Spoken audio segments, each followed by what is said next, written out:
Allô tout le monde, Éric Lépine, Simplement Différent. Dans le cadre des entrevues Simplement Différentes, aujourd'hui, j'ai le plaisir de recevoir Chantal Locas, enseignante à Laval. Oui. Allô Chantal. Salut. Merci d'être là. Ben, merci à toi. Ça va bien? Ben oui. Oui. On est dans un décor magnifique, enchanteur. Oui.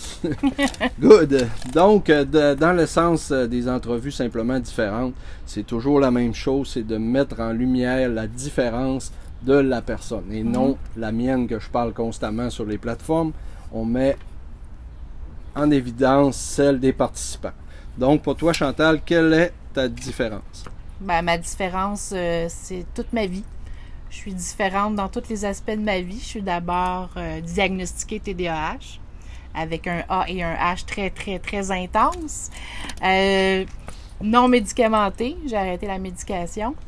Et puis, j'ai fait en sorte justement d'accueillir cette différence-là et de faire le métier d'enseignante parce que ça me permettait de travailler avec des gens différents, avec des enfants différents et à apprendre aux autres enfants l'ouverture et la tolérance de ces enfants-là, des différences, les accueillir et les comprendre. Alors, c'est très intéressant. Donc, dans ma classe, c'est vraiment différent de A à Z.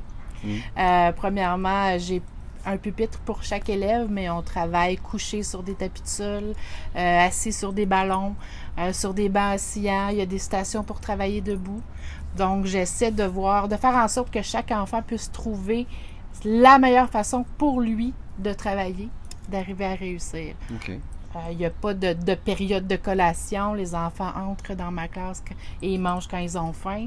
Je respecte vraiment chacune des différences, ce qui fait que ça fait un milieu pas mal différent pour les enfants. OK. Donc, une question hors contexte du contenu de l'entrevue, mais quand on ouvre la porte de ta classe et on regarde visuellement, ça doit être très différent d'une classe. C'est très différent. Okay. C'est très différent. Les bureaux sont en îlot. J'ai un grand tapis devant mon TBI. J'ai des tables basses, des tables hautes, des comptoirs, des divans, des tapis de sol. Donc, oui, c'est grand quand même. J'ai la chance d'avoir un grand local. Mais j'en ai aussi de serré. Puis quand les enfants se mettent à travailler, ben ils vont sortir ce dont ils ont besoin pour travailler. C'est sûr qu'au début de l'année, là, tout le monde essaie un peu les différentes stations. Puis à un moment donné, ils trouvent ce qui leur convient à eux autres. Okay. Puis ils vont travailler dans ce sens-là. Puis je passe par la méditation. Le matin, en rentrant, on fait un 5 à 6 minutes de méditation. Les gens vont me dire, ben oui, mais le matin, ils sont déjà en forme. Non. Le matin, ils sont déjà stressés. Parce qu'à la maison, là, c'est dépêche-toi, déjeune, habille-toi, brosse tes dents, dépêche-toi, tu vas être en retard. Arrive à l'école, des fois, arrive au service de garde. OK, let's go, on se rhabille, les amis, on s'en va dehors, on rentre, la cloche sonne, on défait notre sac, on est stressé. Et là, on leur demande, OK, calme-toi. Ça veut dire quoi, calme-toi, pour un enfant qui vient de se faire dire depuis plusieurs minutes, dépêche. Puis on leur demande de se calmer. Non. Alors, je fais de la méditation. On travaille à l'intérieur de soi. On se regarde. On pose une intention pour la journée. On va... intention positive, bien sûr. On va aller travailler une valeur qu'on a envie de travailler dans la journée. Okay. Un défi qu'on a envie de travailler dans la journée. Et puis, c'est ça. Puis on ferme le tout. Puis après ça, on est prêt à travailler. Et ce qui est différent aussi dans ma classe, c'est que contrairement à bien des profs, c'est jamais silence. Sauf quand on est en examen. Okay. Moi, ils ont le droit de chuchoter en tout temps. Je suis quelqu'un qui aime parler. Je me faisais dire quand j'étais jeune que j'étais bavarde, que j'étais énervée, que je bougeais tout le temps. Donc, tu as le droit de circuler dans la classe, tu as le droit de chuchoter avec un élève. Pourquoi pas parler fort? Parce qu'on respecte les autres.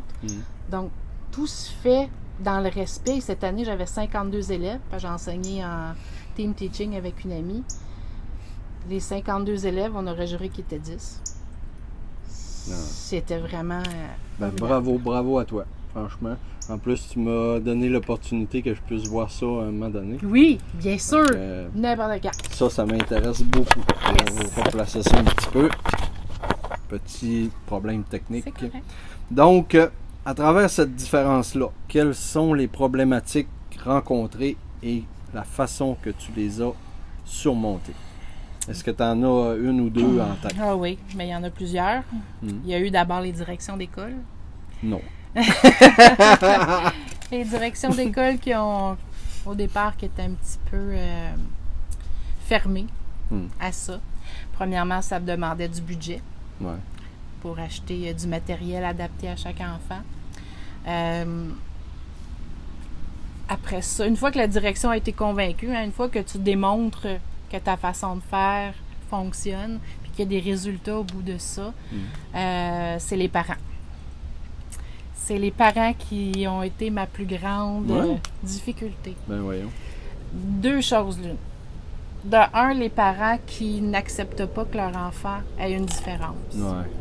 Refusent d'aller chercher un diagnostic. Ce que je leur expliquais, c'est que si votre enfant a besoin de lunettes, puis que vous n'allez jamais chez l'optométriste, ben on va toujours dire que votre enfant, ben il voit rien. Puis votre enfant, il voit rien. Fait qu'à partir du moment où il y a un diagnostic, c'est pas pour poser une étiquette, c'est davantage pour offrir un service adapté à cet enfant-là. Pour donner l'identité à l'enfant, pour ensuite le diriger de la bonne façon. De la bonne façon, puis lui apporter des outils puis des stratégies qui vont aller avec ce qu'il vit comme problématique. On ne peut pas demander à tous les enfants de réussir de la même façon s'ils ont chacun leur problématique. Fait que c'est difficile souvent de convaincre ces parents-là d'aller consulter, d'aller chercher de l'aide extérieure, puis d'accepter cette aide-là. Puis bien sûr, quand ils viennent à la rencontre de parents du début d'année, que j'ai des questions et j'ai des demandes de changement de classe. La direction reçoit des demandes. Moi, je veux pas que mon enfant soit dans cette classe-là. Il va être mis à part. C'est quoi cette histoire-là de travailler sur des ballons, sur des chaises? Ça n'a pas de bon sens. Voyons donc. Il n'y a pas de notes parce que moi, je donne pas de notes en pourcentage à part pour les bulletins. Moi, je note davantage les stratégies utilisées. Bravo, tu as utilisé telle stratégie. Je suis fière de la progression, justement, et non pas la finalité. Donc, le parent se dit, ben oui, mais là, y a-tu 90, 92? L'important, là, c'est qu'ils comprennent et qu'ils est capable de l'expliquer. Fait que c'est pas la note en particulier. Fait que ça, je te dirais que c'est les parents qui vont accrocher. Donc, je me dois d'être très, très, très convaincante. Puis la méditation, il y a beaucoup d'ethnies à Laval. Et au début, là, j'ai été freinée parce qu'on croyait que la méditation, c'était religieux. Beaucoup ont eu peur de ça. Et j'ai trouvé ça difficile de recevoir ça de la part des parents. Je ne m'attendais pas à ça du tout. Ben, c'est sûr. Toi, tu avais des intentions bienveillantes. Puis là, je refuse que ma fille médite. Je refuse. Moi, c'était OK, il n'y a rien de religieux. C'est l'essence même d'une non-conformité que les gens ne comprennent pas. Exactement. Il y a une ligne à suivre, ça devrait être là pour être bien vu, pour être bien situé. C'est ce que tu racontes, c'est une partie de ma vie dans un sens. Les gens entendent constamment mon discours là-dessus, donc ça l'interpelle beaucoup. Donc, la façon que tu as surmonté ça, c'était avec de la constance, détermination. Constance, détermination, mais aussi professionnalisme. Okay, à partir du moment où tu es sûr de toi, où tu as un cadre rassurant et que tu montres qu'il y a des résultats, après ça, les parents demandent maintenant qu'ils soient dans ma classe. C'est les frères, les sœurs, ça commence à se parler, donc c'est ça qui a fait en sorte que j'ai surmonté tout ça. Parfait. Donc, en contrepartie, quelles sont les forces que tu as développées à travers toute cette belle expérience-là? Énormément de confiance en moi, énormément de confiance en mes capacités, beaucoup d'introspection de moi-même. J'ai pas eu le choix parce que au départ j'étais gênée, comme la majorité des enseignants, face à des parents, une direction qui est contre ça, qui t'attaque là, carrément. Donc j'ai pas eu le choix de forger mon caractère puis d'apprendre à me défendre, mais pas à me défendre de façon négative, mais à me défendre en donnant mes arguments, puis en parlant avec mon cœur. Ce qui a fait en sorte que c'est facile après de convaincre les gens quand tu viens les toucher à l'intérieur de soi. Quel beau message! Je me reconnais tellement dans tes propos. Donc, si pour les auditeurs, on aurait un conseil à donner, ce serait quoi? de ne pas avoir peur de la différence, de s'ouvrir à ça et de changer notre perception. Quand on rencontre un événement différent, une situation différente, une personne différente, il suffit juste de changer notre perception puis d'aller s'ouvrir. Puis à partir de ce moment-là, sky is the limit. Là. Tu peux faire n'importe quoi. Vraiment. Ben, c'est un très beau conseil. Puis en plus, ce qui est important de retenir dans ce discours-là, c'est le point de départ de toute situation gagnante, c'est l'acceptation.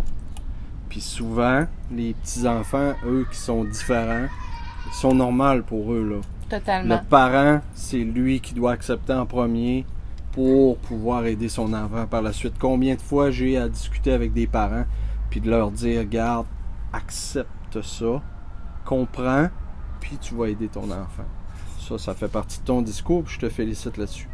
Comprendre la différence de leur enfant, à partir du moment où tu la comprends, où tu la supportes, c'est plus facile pour l'enfant en tant que tel. Puis après, je pense que c'est le rôle de l'école de faire en sorte que l'enfant soit accepté par les autres. Moi, j'ai été rejetée parce que j'étais TDAH dans le tapis. Là, je montais ces murs, donc j'ai été exclue. Puis je m'étais juré qu'un jour, je ferais un métier pour défendre ces gens-là. Chantal est passionnée. Oui. Point comme ça. Oui. Bon, OK. À travers le temps, y a-t-il quelqu'un de significatif qui a pu t'aider à progresser à travers cette différence-là, à travers ton travail, à travers tes activités? Bien, il y a eu une directrice qui a vu en moi quelque chose d'important, qui a vu mes valeurs de cœur, comment j'y croyais, puis qui m'a supporté là-dedans.